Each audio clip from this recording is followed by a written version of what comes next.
Hello and welcome to ThePapare.com as we look back at the week that was in the Dialog Rugby A Division League, and what a cracker weekend we have had. If you are worried about the games not being competitive this weekend, put paid to all that. Some outstanding games, Sabir, starting with CR versus Kandy. That was at the race course. CR thought after so many years they finally had a win over Kandy. 16-15 they were leading in the 79th minute, but the match finished 22-16. Absolutely, Shanaka. Sia had all their chances, especially their decision making in the second half. They were going into phase by phase. They are not kicking the ball into the opposite territory and release pressure. That's what it went wrong for CH&FC. But since Arshad Jamalin missed two vital penalties in the very first half, which is more unlikely from his point of view, entire Kandy bench looks so nervous. I have never seen a nervous bench for so long from the Kandy team. Yeah, it looked like a Kandy team that suddenly was shell-shocked, and that's unfortunate because they're not a team like that. But I think they were a little worried about the CR team. I think they knew that CR had the equipment to beat them, but somehow CR just not managing to get over the line in the last few moments. Heshan Kalhara scoring the third and final try in the 79th minute of some good forwards phase play, and Nuwan Perera scored 2 tries before that. But to be fair, Sabir, Kandy had a try disallowed, which I thought was a try that Fazil Murray just scored, and they had a few 5-meter scrums also that should have ended up in tries. But Bueneko Dangamu, I think it's going to come back to bite them. He's not a core skill number 8, and that's going to be a problem for them going forward in close games. Absolutely. Also, CR&FC played without Kanchana Ramanayaka. Even they had some injury worries. And also, Shanaka, that try saved by Shemal Veerasekara, when you look at the highlights, it looked 50-50, but referee Kada had a word with the linesman. Sadly, we don't have any TMO officials. But anyway, Kandy, credits to Kandy. Fazil Marija was out of the field for the last 8 to 9 minutes with a yellow card going high tackle on Prince Shamara. But still, they showed like a true class. They didn't stop the belief until the 80th minute. The match is not played for 79 minutes, isn't it? Yeah, exactly. And they just kept going and going. And when they got the ball in their hands, you knew that they were going to score, Sabir. And as a guy who supports CR, that was really hard to watch because you know Kandy is going to score every time they get the ball in those last few minutes. So they're like Manchester United. They come back and they know how to win. They know how to win ugly, which is the sign of a champion side. But to add to that, CR&FC without Kanchana Ramanayaka look a different side. Their best win came against Police this season, and that has been with Ramanayaka in the side. So without him, they really have a little bit of fluency issues, penetration issues without him. So he's a really important player. Yes, and moving on to the next game, Shanaka, Air Force versus CH&FC, 16-14. Once again, Air Force were down to 14-30. In fact, it's a last-minute penalty which secured the game. No one would have thought the way Air Force played against Havlocks, they would go so close with CH&FC. Probably they expected to win with a big margin. Absolutely, but it also shows that it's purely a matter of belief for CH&FC. When they come out against the bigger teams, they think they can't win. They think all we have to do is prevent 50 points or prevent 40 points. But here they come out against Air Force thinking, okay, we can beat these guys, we can compete with these guys, and they almost did. So it's clearly a mental issue for CH&FC. They're not terrible players. Maybe their strength and conditioning is not as good as some of the other teams. They're not maybe as professional as the other teams. But when they get their heads in order, I think they will be a competitive side. Absolutely. Like I said before, they are coming slowly and steadily to their running rugby, especially in the wet condition also on that day at Air Force grounds. And also for CH&FC, Udara Lakshan and Udara Madhushankar scored try a piece, and that is the 3 tries that only for the season they have scored only 3 tries, Shanaga. Well, that's not so bad considering that they've been on the back end of some hammerings, but they'll get their act together, and they've scored 1 try against CR&FC, now 2 tries against Air Force. I'm sure they'll get their attacking potential back. And also Nuwan Perera is the only guy who's increasing the points for Air Force. He has scored 49 points so far in the season, and he's the second top point scorer so far.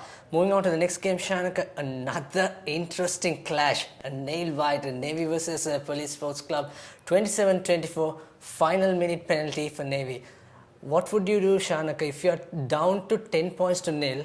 And if you go to the opposite 22 meter for the second time of the match in the 25th minute, you are getting a penalty, what would you do? Well, you take the points. Absolutely. That's what Captain Lairu Gurusingha was thinking. He knew the penalty advantage is coming. He went for the drop goal. It did go wide off the uprights. Then Mohammad Afzal he took the quick penalty and he gave the way ball position because Navy defense was ready and organized for the attack.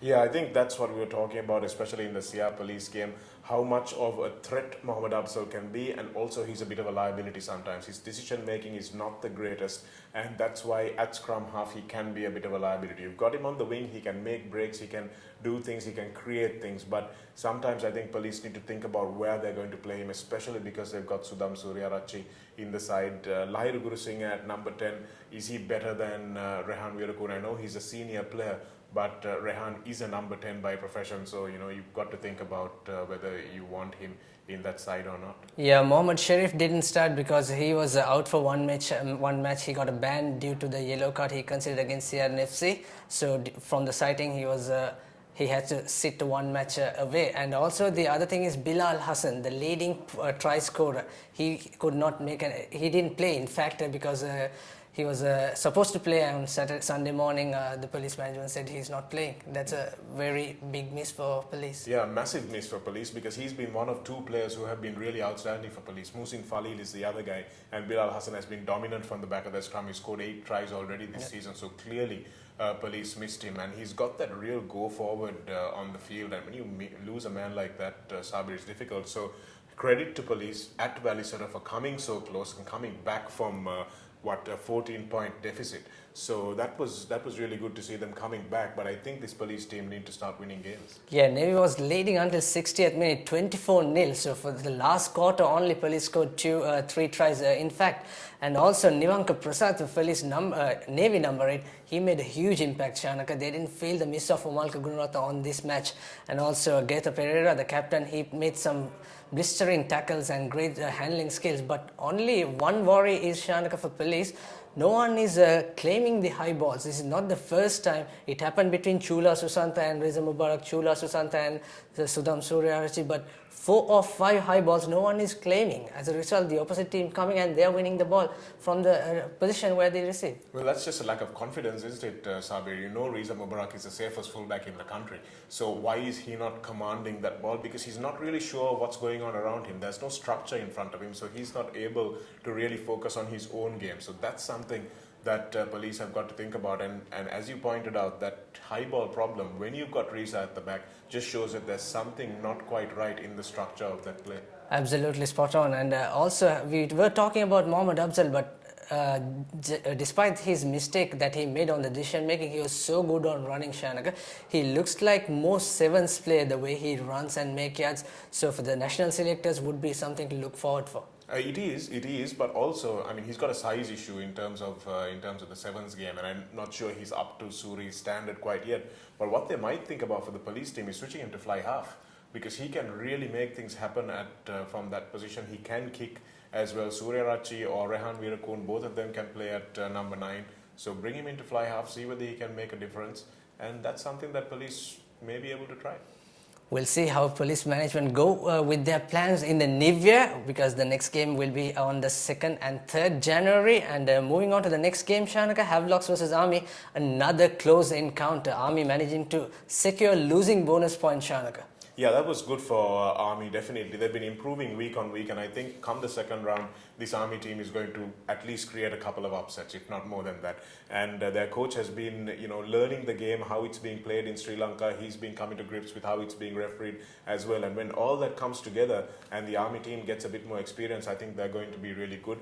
The Aryapala brothers have been outstanding for them so far. Gayan Salinda has been very good also. If they can get a game breaker in the forwards along with Ashoka Jayalal, I think they will really have the goods come second round. Yeah, it was a neck and neck match because Havlocks forwards taking the game with the Army forwards. It went, in fact, Army were leading in the up to the 80th, up to the 60th minute, and then Havlocks hitting back on that game.